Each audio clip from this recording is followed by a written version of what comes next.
मित्रांनो, गावाकडे आलो आणि म्हटलं चला एक आईबरोबर व्हिडिओ बनवावा आणि विषय म्हणजे आईच्या हातच्या जेवणाची चव।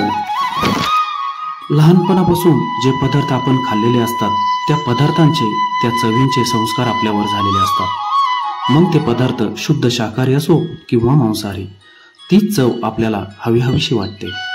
जिभेवर रेंगाळणाऱ्या सवय झालेल्या चवीमुळे आणि खाद्य संस्कृतीवर आपल्या खाण्याच्या आवडीनिवडी अवलंबून असतात।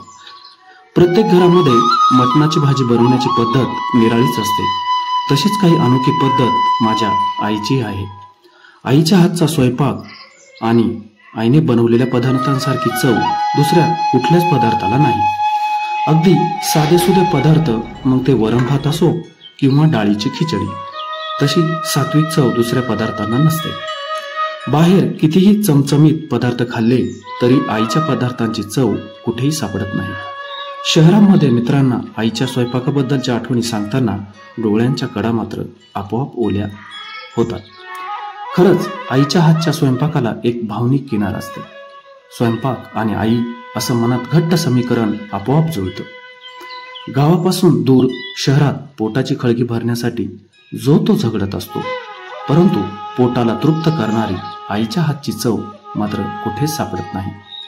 आज झटपट जेवण देणारे फूड ॲप सहज उपलब्ध होतात। मोबाईलवरून सहजपणे जेवणाची ऑर्डर देता येते, पण तरीही आईच्या हातच्या जेवणाची चव यातल्या पदार्थांना येत नाही, हे मात्र त्रिकाला बाधित सत्य। गावाकडे आई वर्षभर सतत काही ना काही करून खाऊ घालायची। सणावार आला तर अगदी पंचपक्वान्नच। कधी कधी उरलेल्या भाताला किंवा पोळीला फोडणी देऊन आई वाढायची। हा पदार्थ तर कुठल्याच हॉटेलमध्ये मिळणं अवघडच। आईचे प्रेम आणि वात्सल्य प्रत्येक पदार्थामध्ये उतरलेले असते। त्यामुळेच की आईच्या हातचा कोणताही साधासुधा पदार्थ पंचतारांकित हॉटेलपेक्षाही अप्रतिम लागतो।